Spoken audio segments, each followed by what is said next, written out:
네, 오늘 이 시간에는 하나님께서 아브라함을 불러내신 진짜 이유는 이란 제목으로 함께 말씀의 은혜를 나누길 원합니다.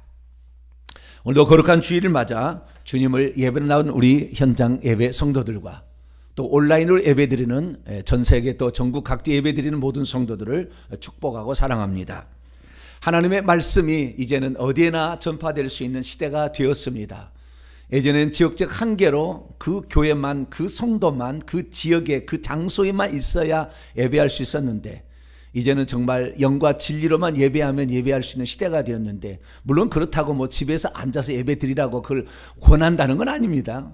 부득이한 상황에 있지만, 그러나 이 모든 것들은 저는 미래의 일을 대비함이라고 저는 생각합니다. 앞으로 환란의 시대가 찾아오면은 현장에 교회 나오면 전부 붙들려가는 시대가 오기 때문에 그때가 오기 전에 미리 연습을 하고 있다. 그래서 우리가 비상시국에 발생하게 되면 그때 어떻게 예배 드릴 것인가, 그런 아마 연습을 하고 있다 저는 생각합니다. 어쨌든 영과 진리로 예배 드리는 모든 성도들이 오늘도 하나님 말씀을 통하여 주의 뜻은 여기에 있었구나, 나는 과연 어디에 지금 초점을 맞추고 살고 있는 것인가, 내가 어디에 처해 있든지 간에, 현장에 어디에 있든지 간에 과연 나는 지금 어디에 지금 속해 있나 늘 생각해 보시고, 우리가 하나님 나라에 들어갈 하나님의 사람으로서 합당한 그 자리, 합당한 그 생각, 합당한 그 몸, 합당한 그 몸뚱이, 합당한 그 위치를 점유하고 확보하고 놓치지 않게 되기를 간절히 축복합니다. 오늘 드디어 이제 창세기의 말씀 가운데 12장, 창세기의 분수령입니다. 창세기 1장부터 11장까지는 창조와 타락이라는 큰 주제에 하나의 줄거리가 있다고 한다면, 창세기 12장부터는 새로운 믿음의 가문을 세우기 위한 족장들의 이야기가 시작이 됩니다. 그래서 아브라함은 창세기 12장부터 25장까지의 아브라함 이야기가 나오는데, 그 아브라함 얘기의 서두 시작의 부분에 오늘 말씀이 들어 있습니다. 사실 창세기 12장 1절만 제가 쓰려고 하다가 11장 31절부터는 쓴 것은 이유가 있습니다. 이 배경에 관하여 오늘 말씀을 드리려고 하는 것이고요, 이 배경을 제대로 깨닫는 거 12장 1절에 대하여 우리가 그동안에 알고 있었던 내용하고는 이 성경의 배경을 이해하고 보게 되면 많은 차이가 있다는 것을 발견하게 될 거예요. 보통 우리가 창세기 12장 아마 이 성경의 내용 가운데 설교를, 장년부 설교, 이 설교 가운데 가장 핵심적인 주제와 성경 구절로 창세기 12장은 항상 감초처럼 등장하는 본문입니다. 그래서 우리 일평생에 설교를 들어봤을 때 창세기 12장 1절, 아브라함이 그의 옛날엔 본토라고 했습니다. 본토 친척 아비집을 떠나 내가 내게 보여줄 땅으로 가라 했다는 이 말의 의미를 얼마나 많이 설교를 들었을까요? 최소한 5번 이상은 아마 신앙생 어느 정도 하면은 들었을 겁니다. 그래서 항상 이 말씀이 등장하는데, 이 말씀이 그렇게 중요한 것은 아브라함의 첫 소명에 관한 말씀이고, 믿음의 조상들, 믿음의 족장의 시작의 이야기가 여기에서 출발하기 때문이죠. 그런데 우리나라에서는 이 본문을 약간 더 변형시켜서 복받는 비결로 이 얘기를 소개를 합니다.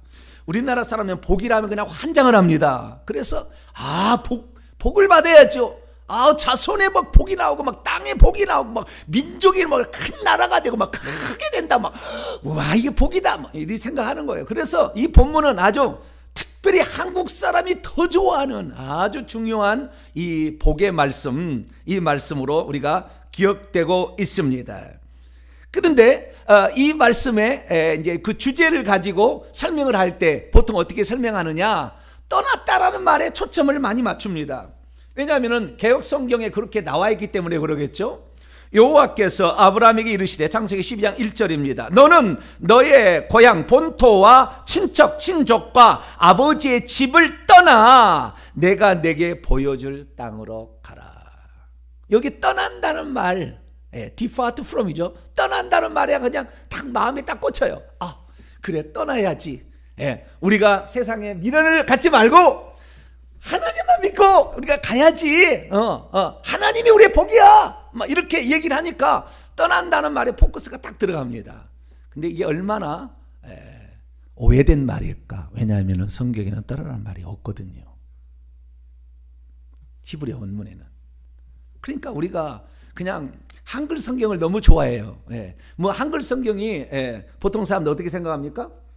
한글 성경을 뭘로 생각해요? 그냥 절대적인 하나님 말씀이라고 생각하는 거예요. 절대적인 하나님 말씀처럼. 절대적인 하나님 말씀처럼 생각하는데 절대적인 하나님 말씀이 아닙니다. 자, 그러면은 원문은 어떻게? 원문을 봐야 된다 그 말이에요. 개역 성경, 우리 한글 성경이 정황무한 하나님 말씀이 아니고, 아니라면 또 큰일 나는데 이 얘기 갖고 또 이마 편집해 가지고 또 정병진 목사는 우리 개역 성경은 절대적인 하나님 말씀이 아니, 절대 그러지 마세요. 자, 창세기 12장 1절입니다. 자, 우리 직역한 말씀을 같이 한번 읽어볼까요? 시작. 여호와께서 아브라함에게 말씀하셨다. 너는 너의 땅과 너의 친척과 너의 아버지의 집으로부터 빠져나와 내가 너에게 보여줄 땅으로 가라. 빠져나와는 제가 만든 거예요. 이것도 없어요. 뉘앙스는 이게 맞아요. 그러니까 너의 아버지의 집으로부터 너의 땅과 너의 친척과 너의 아버지의 집으로부터 그 다음에 내가 너에게 보여줄 땅으로 가라. 그러니까 어떤 출발을 말하는 거겠죠. 어떤 출발이에요. 그러니까 출발이니까 떠난다는 말이 그냥 들어왔겠죠. 특별히 이 떠난다는 말, 이 말을 해야만이 뭔가 이게 되어집니다. 왜냐하면은 너의 본토 친척 아비집을 떠나라 이렇게 하면은 뭐냐면은 너가 그렇게 의지하고 너가 그렇게 소중하다 여기는 네 정든 고향, 너를 도와줄 친척, 너를 도와줄 아버지, 이런 것들을 너의 중심으로 살면 안 돼.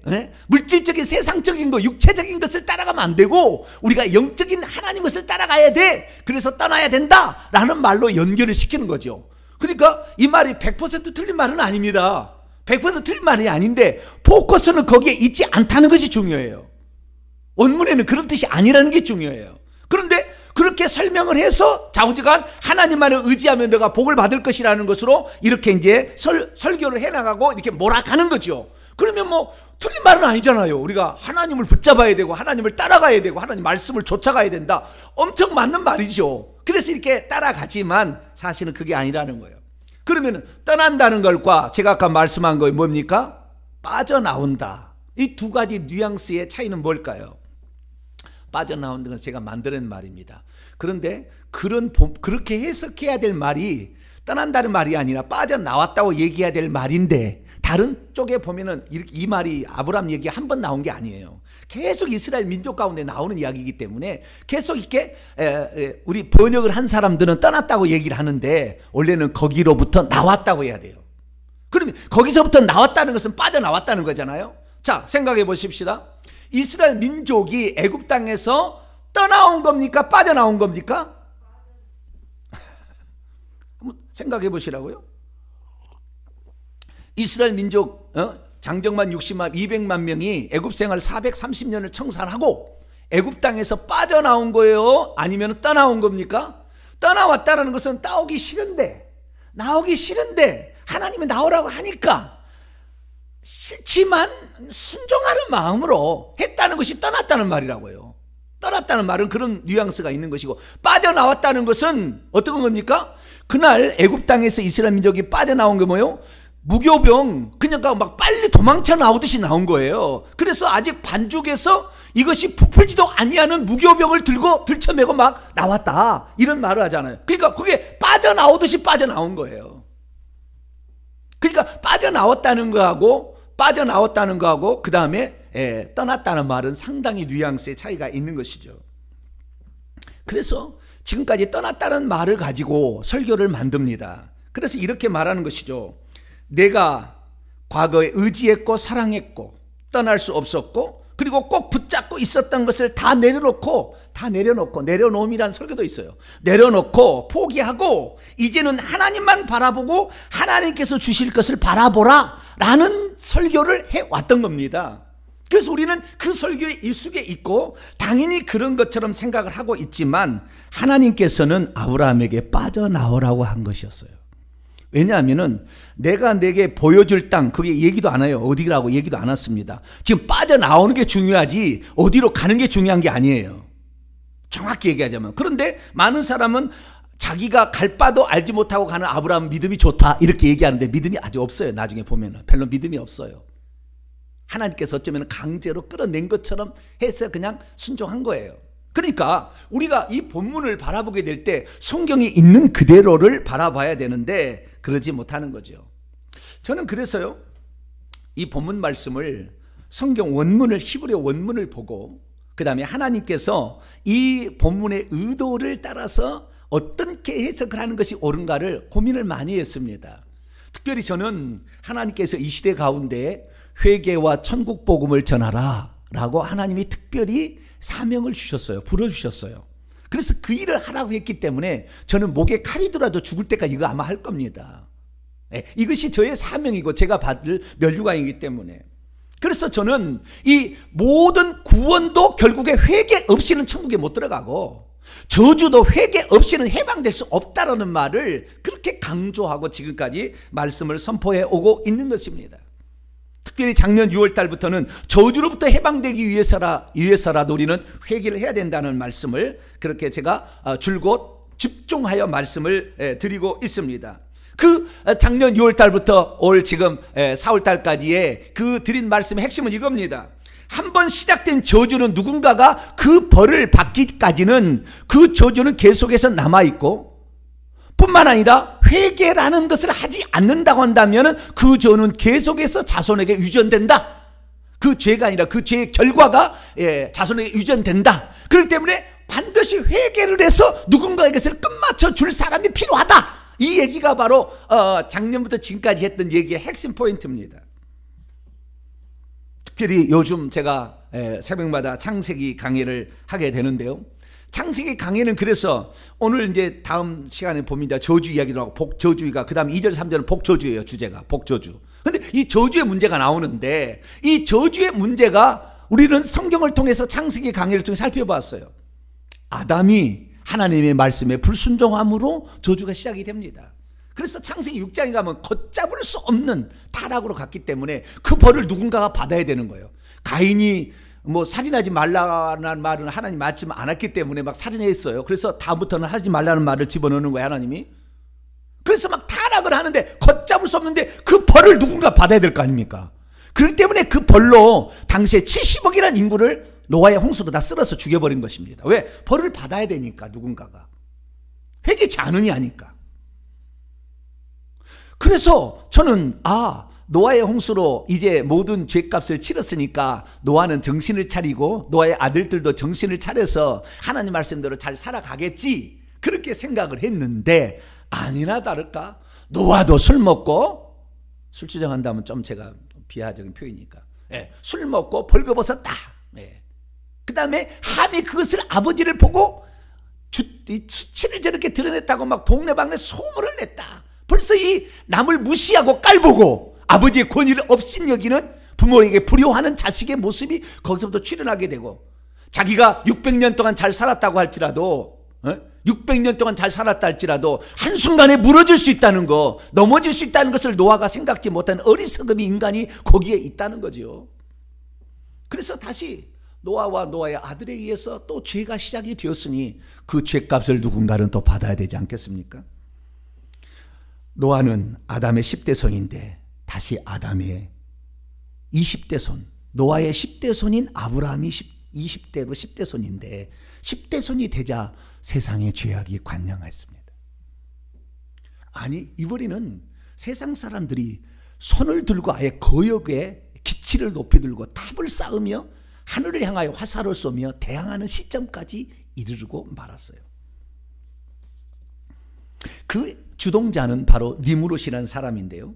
이 니무롯의 함의 손자죠. 함의 손자인 니무롯에 의해서 이러한 일들이 자행되었습니다. 그래서 이 노아 시대 이후도 마찬가지로 사람들이 죄를 짓게 되므로 그 저주를 불러들이게 되는 거예요. 이 저주라는 것의 말을 쓰려면 어떻게 되냐면 그것이 반복적으로 쌓였을 때, 쌓여서 반복적으로 나타날 때 저주라고 그러는 거예요. 한 번만을 저주라고 하지 않아요. 반복적으로 나타나야 저주인 거예요. 그런데 이제 그 저주가 아브라함 시대에 벌써 나타나는 것을 제가 지난주 금요일 날 설교를 했습니다. 왜 아브라함의 가문에 저주가 들어왔나?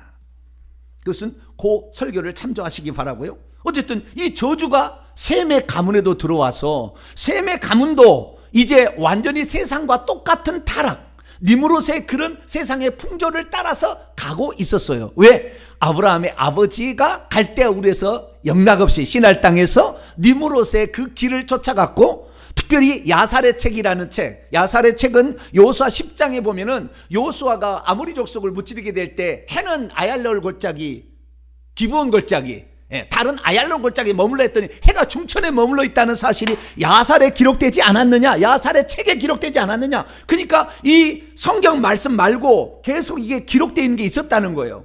이 사무엘상 1장에 보면 다윗의 시대에도 이 사울왕과 그 요나단이 죽었던 이야기가 야살의 책에 있다. 그 활의 노래, 그 슬픈 다윗이 쓴 시가 거기에 들어있다라고 얘기하므로 다윗 왕 시대에도 야살의 책에 기록되고 있었어요. 그렇기 때문에 야살의 책은 성경책은 아니지만 참조를 할 말인데, 그 야살의 책을 보게 되면 아브라함은 니므롯의 군대 장관입니다. 가장 신뢰하는 오른팔격인 군대 장관으로 쉽게 말해서 하나님을 대적하는 그 사람의 우두머리가 되어 있었던 거죠. 그러니 그 집안의 셋째 아들로 태어난 이 아브라함은 어땠을까요? 어렸을 때 그 니므롯이 죽이려고 해서 셈의 집에 피신해 있다가 셈으로부터 신앙의 유산을 물려받았던 아브라함은 자기 집안이 무너져가는 것을 눈으로 보았던 거죠. 그래서 자기 집안이 문을 닫을 수도 있다는 것을 아브라함은 잘 알고 있었습니다. 그래서 이 아브라함이 그 모든 과정을 겪고 드디어 이제 어떤 시대가 됐을 때, 그의 나이 75세쯤이 되었을 때 하나님께서 아브라함을 불러낸 사건이 오늘 본문 말씀입니다. 그러면 왜 하나님께서는 아브라함에게 너는 너의 고향과 친척과 아버지의 집을 떠나라, 떠나는 게 아니라 아버지의 집에서 빠져나오라 라고 하나님이 말씀하신 것일까요? 기존에는 우리가 사랑했고 정들었고 의지했던 것을 놓고 내려놓고 나오라는 식으로 들었는데, 이것은 원문에 정확하게 일치하지 않는 그냥 자기 나름대로의 그냥 하나님을 바라보라는 쪽을 하기 위해서 어떤 만든 이야기이지 성경의 내용 근액은 아니었습니다. 그래서 오늘 과연 하나님께서 이 얘기를 한 진짜 뜻, 의도는 어디에 있었고 진짜 목적은 어디에 있었는가, 이걸 살펴보게 된다고 한다면 내가 오늘 어떻게 해야 될지를, 오늘 내 위치를 확보할 수 있을 것입니다. 아주 귀중한 시간이 되기를 간절히 바랍니다. 자, 그럼 오늘 본문 말씀은 어떤 말씀입니까? 아브라함의 부친 데라가 하란에서 죽게 되자 하나님께서는 이제 아브라함에게 자신의 고향과 자신의 친척과 자신의 아버지의 집으로부터 빠져나오라 라고 했다는 그런 말씀입니다. 사람에게 있어서 자신이 살던 터전과 그 다음에 가족과 특히 아버지의 곁을 떠난다는 것은 그동안 나를 지켜주고 나를 보호해주고 지지해주는 마지막 보루와도 같다고도 해도 과언은 아닙니다. 그런데 하나님께서는 이것보다도 더 다른 의도가 있었던 것이죠. 그 의도는 대체 무엇이겠습니까? 오늘 본 말씀은 BC 2031년 아브라함의 나이 75세 때에 주어진 하나의 사건과 말씀을 기록하고 있습니다. 이때 아마 아브라함은 갈대아 우르는 아니고 하란에 있었을 것으로 창세기 11장 31절 32절을 보면 그것을 확인할 수가 있는데, 하란에 있었을 것으로 아닐 수도 있습니다. 12장 1절에서 3절은 갈대아 우르에서 주어진 말이고 4절부터는 하란에서 주어진 사건이라고 표현할 수도 있어요. 그 정확히 나와 있지 않으니까. 그러나 어쨌든 11장부터 연계선상에 본다고 한다면 하란에 있을 때 주어진 말씀으로 우선은 보도록 하겠습니다. 하란에 있었을 때에 하나님께서 너는 너의 고향과 친족과 아버지의 집을 떠나라 라고, 빠져나와라 라고 말을 했다는 것입니다. 하나님께서는 왜 아브라함에게 이 세 가지 것으로부터 탈출하라 라고 명령하신 것일까요? 믿음이 없으면 하나님께서는 우리를 괴롭히고 힘들게 한다, 우리가 그냥 안주할 수 있었던 모든 것을 다 떨쳐버리라니까 우리를 좀 힘들게 하는구나 라는 생각을 할 수가 있습니다. 믿음이 없으면 자신의 생각을 내려놓고 무조건 하나님 말씀에 맹신하는 자라야 복을 받는 것이 아닌가라고 성경 말씀의 본뜻을 곡해하게 됩니다. 믿음이 없으면 하나님께서 왜 아브라함에게 고향과 친척과 아버지의 집부터 빠져나오라고 했는지 그 의도를 헤아리지 못합니다. 믿음이 없으면 하나님께서는 사람에게 복을 주신다는 믿기를 통하여 참 사람을 많이 힘들게 괴롭힌다 라는 생각까지도 할 수가 있습니다. 믿음이 없으면 하나님 말씀에 무모하게 반응하는 것이야말로 복받은 비결이니 너도 팍팍 떠나라 이런 말씀으로 이해할 수가 있습니다. 믿음이 없으면 하나님께서 아브라함에게 그의 고향과 친척과 아비의 집을 빠져나오라고 했던 진짜 이유를 모른 채 괜한 가정 그냥 버리고 나올 수도 있습니다. 믿음이 없으면 하나님께서 아브라함에게 그곳을 떠나라고 한 궁극적인 이유와 목적을 파악하지 못한 채 나는 그런 무모한 짓은 하지 않을 거야 라고 냉철한 이성으로 판단하여서 자기 나름대로 각색하여서 성경 말씀을 받아들이기 시작합니다.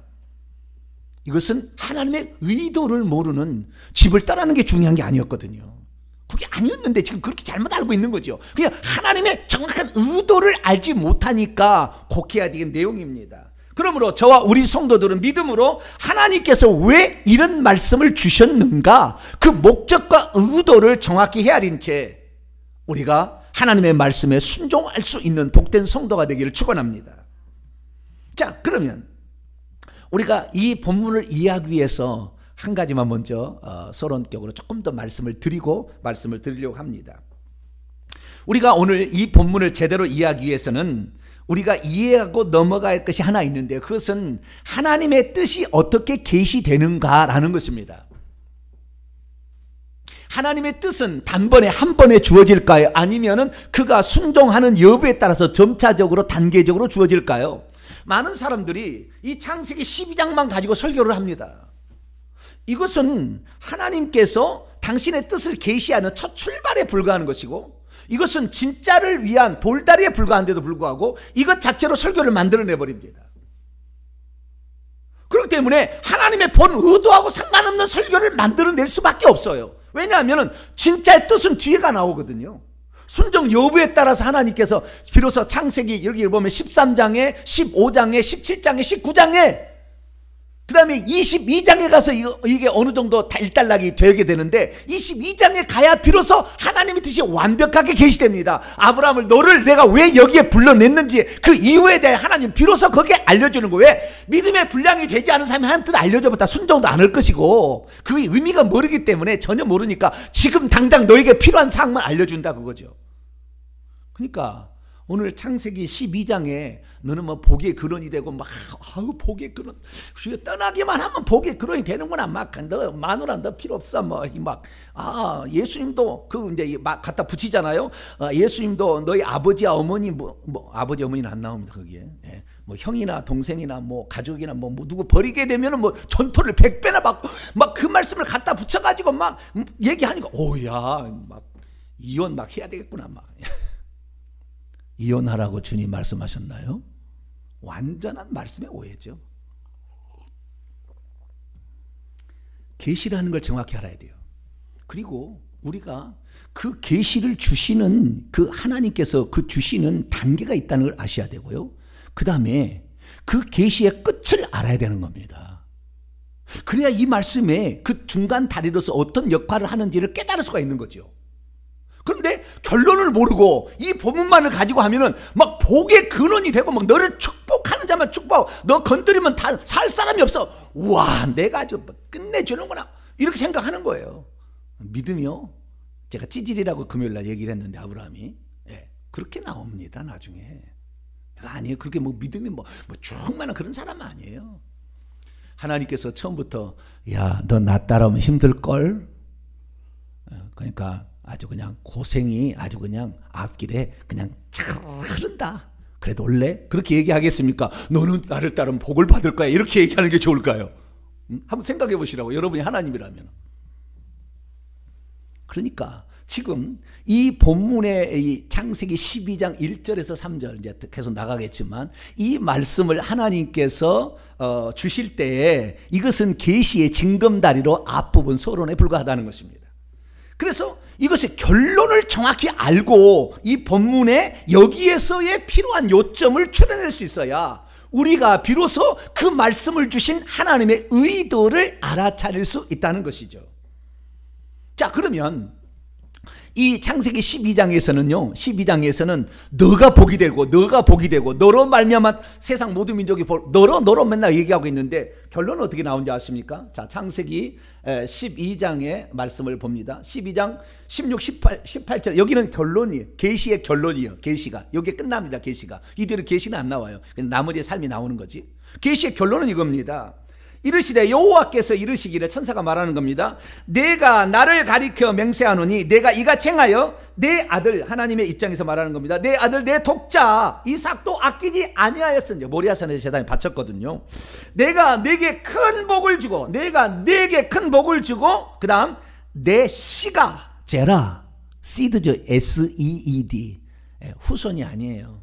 후손이 아니고 스프링이 아니고 시드입니다. 내 씨가 크게 번성하여 하늘의 별과 같고 바닷가의 모래와 같게 하리니 내 씨가 그 대적의 성문을 차지하리라. 또 내 씨로 말미암아 천한 만민이 복을 받으리니 이는 내가 나의 말을 준행하였습니다. 여기에 보면은요, 아브라함의 복은 하나님이 원하는 씨의 산출입니다. 아브라함도 과도기예요. 중간에 있는 거예요. 그 역할을 잘 감당으로 복을 받는 거예요. 결국에 하나님의 관심은 창세기 3장 15절에 아담과 하와가 타락했을 때 여자의 씨를 통하여, 여자의 그 후손이 아닙니다. 씨입니다. 여자의 씨를 통하여 인류를 구원하시고 뱀의 머리를 박살내고 우리를 죄로부터 구출해 내시는 그런 메시아 구원자를 보내주신다는 데 초점이 맞춰 있습니다. 아브라함이 그런 사람을 낳아야 되는데 지금 갈대아 우르에서 그의 친척과 함께 그리고 아버지 집에 계속 머물러 있다가는 씨를 생산할 수 없는 위기의 상태에 지금 아브라함이 처해 있는 거예요. 그래서 하나님께서 끌어내는 겁니다. 거기에 있으면 하나님의 뜻을 이룰 자가 없어지는 거예요. 왜? 셈의 후손을 통해 주님께서는 메시아를 보내주려고 마음을 작정하고 계셨는데 이마저도 지금 조상들이, 아브라함이 윗대 조상들이 저주 가운데 빠져 있어서 아브라함도 그 저주의 한 복판에 있습니다. 왜? 자식을 낳지 못하니까. 끝났다 이겁니다. 하나님의 지금 약속을 이룰, 하나님의 약속의 자손을 낳을 사람의 대가 끊기게 생겼다 그 말이에요. 하나님이 거기에 계속 있다가는 그 저주 가운데 팍 망하게 생겼다 그 말이에요. 그래서 하나님께서는 너 거기 있으면 안 돼, 나와라. 우선 땅이 어디로 가는지 중요한 게 아니라 우선 나와야 돼. 왜? 너는 그 저주 가운데 머물러 있으면 너도 저주 가운데 죽을 거니까. 이것이 바로 하나님께서 이 아브라함을 거기서 빠져나오라 떠나란 게 아니고요. 아쉬운데 떠난 게 아니라고요. 지금 거기는 있으면 너의 영혼이 망하게 될 거니까. 지금처럼 성령이 있다 오면 모르지만 성령이 없는 시대는 어떻게 누구를 지켜줄 수 있는 시대가 아니라 그 말이죠. 그래서 결국에 하나님께서 아브라함에게 너는 약속의 씨를 네가 낳아야 될 텐데 너는 지금 벌써 이미 저주 가운데 빠져서 너는 자식을 낳지 못한 상태에 지금 있지 않느냐. 그래서 하나님께서 갈대아 우르에서 아브라함을 불러내신 진정한 이유와 목적을 정확히 알아차려야 합니다. 이미 그의 가족은요, 이 아브라함 자체는 불임이었고 아브라함의 큰형님은 단명에서 이미 죽었고 아브라함의 할아버지 나홀도 148세라는 아주 안타까운 나이에 금방 죽었습니다. 제가 아까 역사책을 좀 살펴봤는데요, 이 아브라함은 175세에 죽는데 그의 할아버지 나홀은 148세, 자기보다 더 나이를 못 살고 죽었다고요. 엄청나게 지금 저주가 들어온 겁니다. 언제부터 들어왔습니까? 벨렉부터 들어왔어요. 그 윗대는 400세 이상 살았습니다. 하나님을 잘 섬겼다는 거 아니에요. 그런데 벨렉의 시대, 이 벨렉 시대가 뭡니까? 이 벨렉의 시대에 니무롯이 태어난 거 아닙니까? 니무롯이 이 바벨탑을 쌓는 시대가 이 벨렉의 시대인데 자기의 조상 1대, 2대, 3대, 4대, 5대부터 이미 타락해서 급격하게 수명이 단축돼서 239세, 230세라는 수명이 계속 지금 단축되고 있고 지금 나올 자기 할아버지는 엄청난 죄를 지은 거죠. 148세라는 하나님이 징계를 죽였으니까. 회개하고 천국 갔으니까 뭐 족보치기는 올라가겠지만 징계로 주고 간 거죠. 단명이라는 엄청난 지금 저주가 거기에 있고, 그런데 지금 약속의 씨를 낳으려면은 그 후손이 살아 있어야 되는데 사람이 죽어가는 지금 저주 가운데 지금 머물러 있는 거 아닙니까? 아브라함도 자식을 낳지 못하는 상태에 빠져 있어요. 우리는 어리석습니다. 왜냐하면은 이 앞에 설교자에 너무 많이 취해서 그래요. 아브라함이 100세인데 어떻게 자식을 낳으리요? 그러니까 아브라함이 늙었다고 표현하는 거예요. 아브라함이 늙어서 자식을 못 낳는다는 택도 없는 이야기입니다. 아브라함에게 문제 있었던 게 아니에요. 아브라함은 그 뒤로도 자식만 낳았습니다. 아브라함은 하갈을 통해 이스마엘도 낳고 나중에 자기 부인 사레를 통해 이삭도 낳고, 사레가 죽자 그두라라는 여인을 취해서 6명의 또 아들을 또 낳습니다. 뭐 늙은 나이라고요? 야곱은 84세에 처음으로 루벨을 낳습니다. 96세에 베냐민을 낳아요. 나중에 다 공부하겠지만 96세에 베냐민을 낳는다고요. 늦은 나이 아니에요. 막 우리는 막 아브라함 할아버지 막 수염 길어가지고 막 영화를 뭐 만화 보면 더 나오는데 그거 아니에요. 한참 나이인 거예요. 자, 그러면 우리가 하나님께서 갈대 우리에서 그렇게 불러내는 것은 한마디로 딱 그런 겁니다. 저주 가운데 빠져 있는 거, 너 저주에 망하지 말고 너 약속의 자손을 낳아야 너 복을 받지 않겠니? 너 약속의 자손을 낳으려면 거기서 나와야 된다. 빨리 나와라, 이거예요. 오늘 우리의 신앙생활의 핵심은 전부 다 우리가 우상 숭배하고 살고 하나님의 뜻과 거역된 삶을 살았기 때문에, 우리 조상들 살았기 때문에 그 저주 가운데 이제 빠져 있는 거예요. 그 저주 가운데 빠져나오라는 얘기였지 가족을 버리라는 얘기가 아니라 그 말이에요. 근데 많은 사람이 설교를 가족을 버리라 막 이런 식으로 설교를, 그게 아니라 너의 그 저주에서 빠져나와라 이 말이죠. 그것이 바로 오늘 본문의 핵심이에요. 네가 빠져나와서 나의 뜻을 이루기 위한 약속의 자손을 낳기 위해서 네가 고생이 된다 할지라도 나를 따라온다면 나는 너가 수고한 모든 대로 하늘의 별처럼 놀라운 복을 주게 될 것이다. 이런 약속의 말씀인 것이죠. 우리는 그래서 하나님께서 왜 이 아브라함에게 빠져나오되 세 가지 것으로 빠져나왔는지 그 이유를 살펴보므로 우리가 저주 가운데서 빠져나와야 될 그 이유에 대해서 우리가 살펴볼 수가 있습니다. 예, 그러면은 우리가 오해하게 된 또 말이 한글 말이 오해하게 만들어 놨어요. 원문에 그렇게 안 나와 있는데 다시 창세기 12장 1절을 보도록 합니다. 여호와께서 직역입니다. 아브라함에게 말씀하셨다. 너의 땅과 어디예요? 고향입니까? 고향이라는 것은 자기가 정들었고 자기가 살았던 터전을 가리키는 말이잖아요. 근데 뭐예요? 너의 땅이라고 돼 있어요. 고향이 아니에요. 그러니까 뭐 정든 고향을 떠나 나와 있는 것처럼 이렇게 설교하려고 고향이라고 말을 바꿔놨는지 모르지만, 에레츠 너의 에레츠를 땅을 빠져나오고 너의 친족을 빠져나오고, 그게 너의란 말이 두 번째 세 번째는 우리 개혁성경에 안 나와요. 그냥 너의 고향과 친척과 아버지 집인데 원문에는 너의 땅, 너의 친척, 너의 아버지 집 세 군데가 너가 빠져나와야 될 자리다 라는 사실을 분명하게 말씀하고 있습니다. 이 하나님께서 이 세 군데로 빠져나가지 않는다면 너는 약속의 씨를 낳을 수가 없다는 거예요.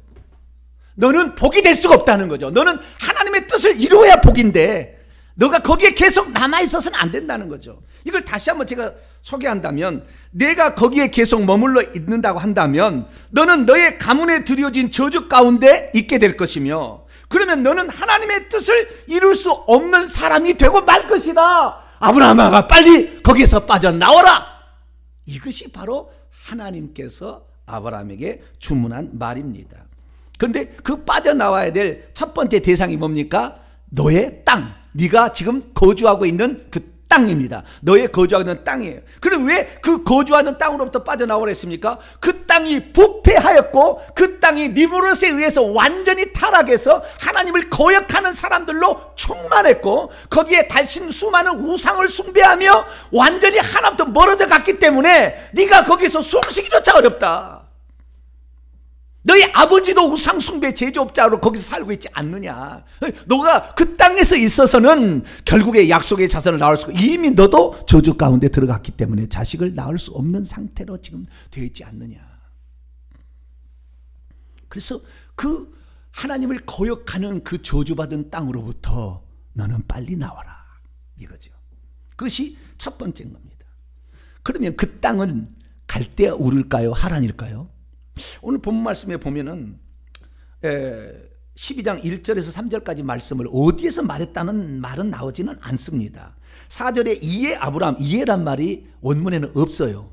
근데 그걸 집어넣음으로 꼭 거기에서 말한 것처럼 돼 있으나 이것이 하란에서 하나님이 주신 말인지 이 설명하기 위해서 이미 있던 말을 갖다 끌어온 것인지 그건 정확히 알 수 없어요. 근데 분명한 사실은 뭐냐? 하나님께서 아브라함을 불러낸 자리가 이 창세기 12장 1절에서 4절까지 말씀 보면 하란인 것처럼 우리가 이해하기 쉬우나 15장에 가면은 하나님이 직접 아니라고 얘기를 해요. 그래서 아는 겁니다. 자, 창세기 15장을 넘어갑니다. 창세기 15장 7절입니다. 창세기 15장 7절. 또 그에게 아브라함에게 이르시되 나는 이 땅 가나안 땅에 지금 들어왔어요. 가나안 땅을 내게 주어 소유를 삼게 하려고 너를 갈대아인의 우르에서, 갈대아 우르, 우르카시딤입니다. 우르카시딤인데요. 갈대아 우르에서 이끌어낸, 빠져나오게 한, 여기 이끌어낸이 아니라 원문은 뜻은 빠져나오게 한, 이렇게 해야 합니다. 근데 그 옛날부터 너무 빠져나오기 싫은데 막 이런 식으로 해석을 해놓으니까 이렇게 지금 번역도 이렇게 한 거예요. 빠져나오게 한 여호와니라. 그러니까 아브라함의 그 어떤 출애굽과 같은 탈출의 그 역사는 갈대아 우르서부터 시작이 된 거예요. 그게 하나님이 말씀하고 있으니까.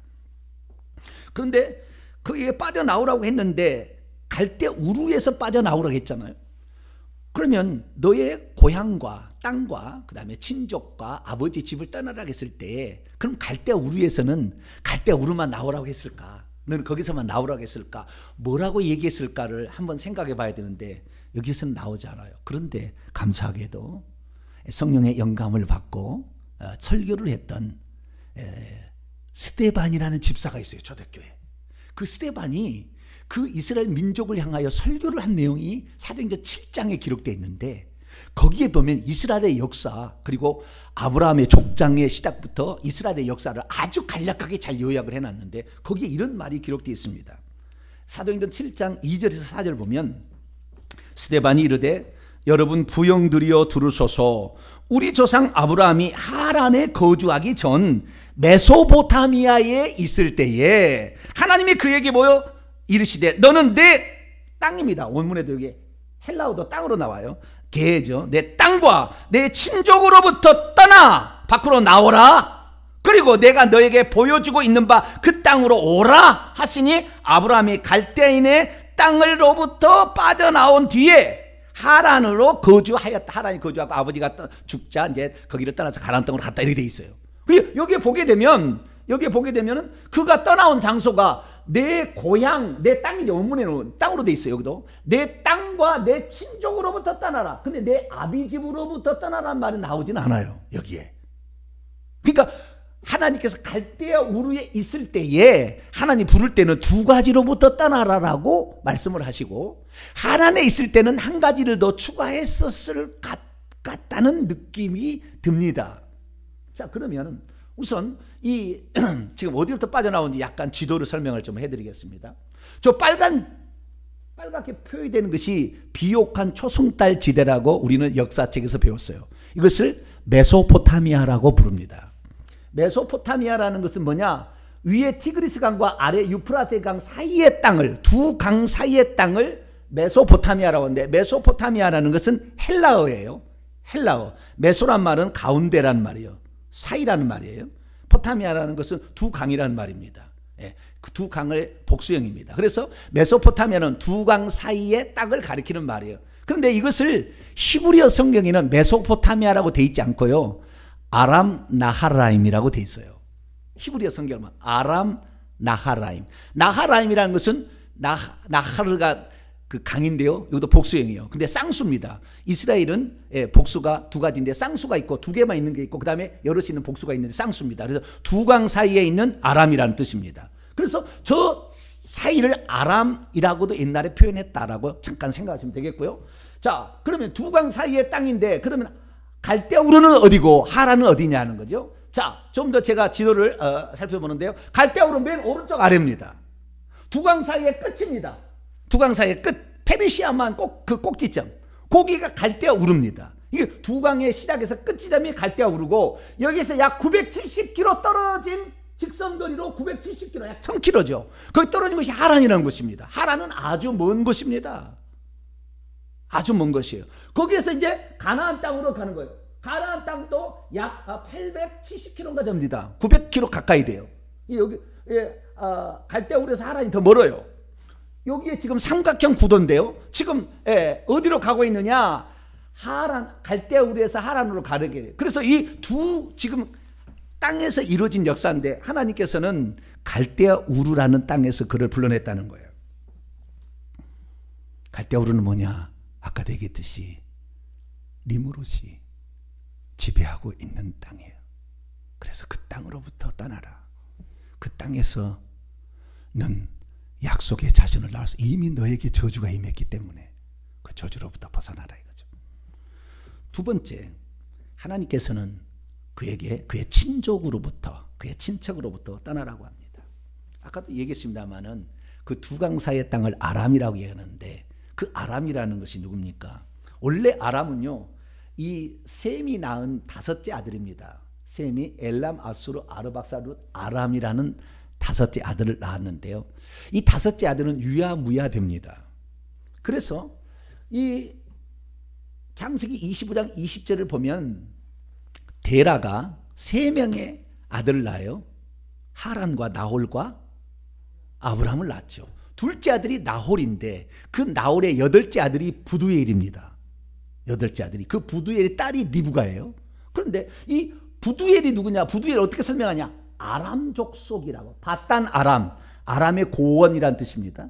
아람의 큰 평지 이런데 아람 족속의 부두엘의 딸이다. 그러니까 지금 나홀이, 우리 성경에는 창세기 11장에 나오지 않아요. 나홀의 이야기는 안 나와요. 그냥 속에 나홀이 밀가고 장가 들었다만 나오고 안 나오는데, 아마 그리고 데라가 아브라함과 하란의 아들 조카 론만 데리고 나온다 하지 않습니까? 나홀에 대한 역사가 안 나오는데 나홀이 아람 지역으로 이동해서 점점 서쪽으로 가서 하란의 터를 잡고 살았다는 것이 추정이 가능합니다. 이 얘기를 들어보면. 그래서 이 한 가지 덜을 보면은요, 창세기 22장 22절 나홀의 아들, 여덟 번째 아들이 부두엘인데 이것은 아브라함의 형제, 아브라함의 둘째 형인 나홀의 소생이다, 이렇게 말하고 있습니다. 그렇기 때문에 우리는 이 사실을 통하여 알 수 있는 것은 뭐냐? 결국에 이 하란이라는 것은, 친족이라는 것은 떠나라, 그 친족을 떠나라는 말은, 하란이라는 것은 자기의 둘째 형인 나홀인데, 나홀은 결국에 하나님을 믿지 않는 족속이 됩니다. 혈통적으로는 셈의 족속이 되지만 하나님을 제대로 신앙을 물려받지 못했나 봐요. 그렇기 때문에 부두엘의 그 리브가가 나오지 않습니까? 나오게 될 때 그 집안의 드라빔을 섬겼다는 말이 나와요. 그렇기 때문에 결국에 그 집안은 하나님을 섬기지 않았다는 거예요. 그러니까 이 두 번째, 너의 친족으로부터 나오라는 건 뭐냐면은, 너의 혈통으로서 너를 보호해 줄 수는 있겠지만 너를 천국으로 인도해 줄 신앙은 거기에 없다. 너가 천국 가야 되지 않겠느냐? 너가 약속의 씨를 낳으려면 신앙의 유산을 물려봐야 되는데, 이 아람 족속, 특히 나홀의 족속은 하나님을 모르고 살고 누구한테 배운 적도 없고 가르쳐준 사람도 없어가지고 자기 나름대로 신을 만들어 놓고 산데 거기에 머물러 있다가는 너도 똑같이 네가 생각하는 신 만들어서 섬고 사니까 너는 너의 친족부터 벗어나야 된다. 하나님을 배우지 못하는 저주 가운데서 빠져나와라는 거예요. 너게 거기 계속 있으면 하나님을 배울 수 없는 저주, 하나님 말씀을 들을 수 없는 저주, 참 진리를 들을 수 없는 저주 가운데 있으니 거기에서 빠져나와야 된다 이거죠. 그것은 어떤 장소와 어떤 것을 얘기하는 게 아니에요. 우리의 생각, 우리의 믿음을 말하는 거죠.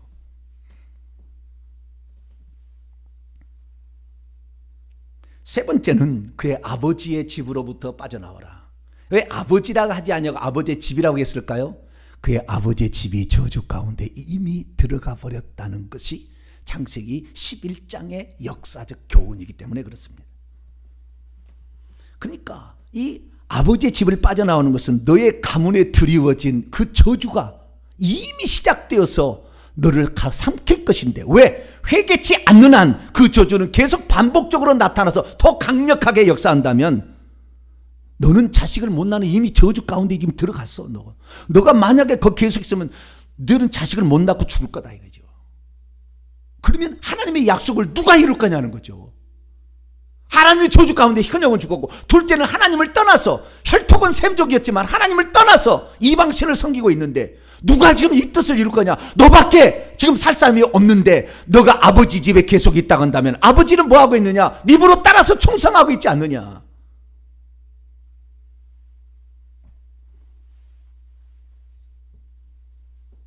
그래서 너희 아버지의 집도 너는 떠나야 한다. 가문의 저주가 지금 그 집안에 드리워져 있기 때문에 그런 거죠. 그래서 우리가 떠나는 것은 가족을 떠나는 게 아니고 저주로부터 빠져나오라는 얘기고 저주의 본체를 심어주는 그 자와 교제를 끊으라는 얘기지 가족을 떠나라 이런 얘기가 아니었던 거죠. 그러나 그때는 성령도 없는 시대이기 때문에 이런 것이고 떠나야 되고 요셉도 마찬가지로 그 가늠하는 자리 떠나는 거예요. 지금은 성령이 있기 때문에 우리를 지킬 수가 있잖아요. 지금 시대는 다르지만 그때 당시에는 그럴 수밖에 없었다는 것입니다. 네가 만약에 아버지의 집에 머물러 있으면 너도 똑같이 저주 가운데 죽게 됐는데 나는 인류를 구원할 메시아를 보내줄 것이 너의 혈통을 통해 보내줄 거라고 내가 지금까지 신앙을 그래도 남겨놨는데 너마저 완전히 저주 가운데 끝나버렸다면 내 마음은 얼마나 아프겠느냐. 아브라함아 거기 있지 말고 빠져나오라. 내가 너를 들었을 거야. 네가 나의 말을 듣고 따라온다면 내가 너는 복을 줄 거야. 왜? 나는 너를 통하여 내 아들을 아니 내가 사람이 되었어 인류를 구원할 일을 해야 되는데 너마저 나를 모른 채 아니 저주 가운데 계속 빠져 있다고 한다면 내가 누구에게 소망을 두고 살아갈 수 있겠느냐 이 말이죠. 믿음이란 하나님의 명령에 순종하여 저주를 끌어내고 하나님의 약속을 이루어드릴 사람이 내가 되겠다고 결단하는 것입니다. 어떻게 되었습니까? 아브라함은 우상 숭배의 세력과 저주가 깃들어 있는 니므롯 땅 갈대 우르를 빠져나오게 됩니다. 하나님의 말씀도 없고 하나님을 섬기도 않는 그의 친족 나홀로부터 또 빠져나오게 됩니다. 일찍 죽은 사람으로 점점 점철되어 가고 있고 자식을 낳지도 못하는 저주 가운데 있는 자신의 아버지의 가문에서 아브라함은 빠져나오게 됩니다. 결국 하나님께서는 빠져나온 그에게 아들을 주시고 그 아들을 통하여 다시 약속을 심어주는 징검다리 앞에 중요한 역할을 감당하므로 하나님께서는 아브라함의 믿음의 조상으로서 그를 세워주게 되는 것이죠. 사랑하는 성도 여러분, 어떤 사람은 제가 회개와 천국 복음을 전하니까요, 우리의 조상들의 죄만 회개하면 우리는 저주에서 벗어나겠구나, 그렇게 생각해서 딥다 자기의 조상들의 죄만 회개를 하고 있어요. 그러나 그것은 이제 복을 받기 위한 출발이에요. 출발. 저주로부터 벗어나는 것은 이제 출발입니다.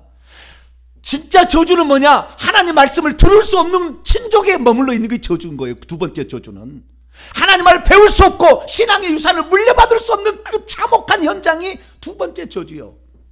세 번째 저주는 그 우상숭배로 그 가문 자체가 벌써 귀신과 엄청난 세력에 의해서 더 이상 숨 쉴 조차 없는 그곳에 있는데도 그것을 신봉하고 따라가고 있는 것이 저주인 거예요. 결단해야 되는 것입니다. 나는 새로운 역사를 일으키리라. 나는 믿음의 가문을 일으키리라. 내가 이 믿음의 가문을 일으켜서 내 후손을 복되게 하리라. 이런 결단이 그 다음에 있어야 되는 거예요. 할렐루야. 단지 나는 회개만 해서 우리 조상이 끌어내면 돼. 이것은 시작이에요. 시작. 저는 단호하게 말씀드리고 싶습니다. 조상들의 죄를 회개하셔야 됩니다. 그래서 우리의 저주를 끌어내야 됩니다. 그리고는 하나님 말씀을 듣기를 위해서 몸부림을 쳐야 됩니다. 진리의 말씀, 생명의 말씀, 예수 그리스도를 더 알게 해주는 말씀, 천국을 사모하는 말씀을 더 사모하게 되길 축원합니다. 그리고 그 저주를 위해서 엄죽달싹 못하게 하는 그 어떤 그 올가미에서 벗어나려면 결단하고 튀쳐나오기를 바랍니다. 나는 저주를 끝내리라. 그리고 내가 새로운 믿음의 가문을 일으키리라. 이것이 우리가 이 아브라함을 불러내는 그 목적에 부합된 삶을 사는 것이니 저와 여러분은 꼭 그러한 삶을 살게 되시기를 간절히 바랍니다. 거룩하신 하나님, 감사 찬양과 영광을 올려드립니다. 그전에 우리는 갈대우리를 떠나라는 말에 정든 고향 산처 의지한 거 떠나라는 걸 알고 있었는데 그게 아니라 저주가 머물러 있는 그 땅, 하나님을 모르는 그 백성, 저주 가운데 죽어가는 그곳에서 떠나서 새로운 믿음의 가문을 일으키라는 말씀으로 듣습니다. 주여, 우리가 새로운 믿음의 가문을 일으키는 장본인이 되게 도와 주옵소서. 우리 주 예수 그리스도의 이름으로 기도하옵나이다.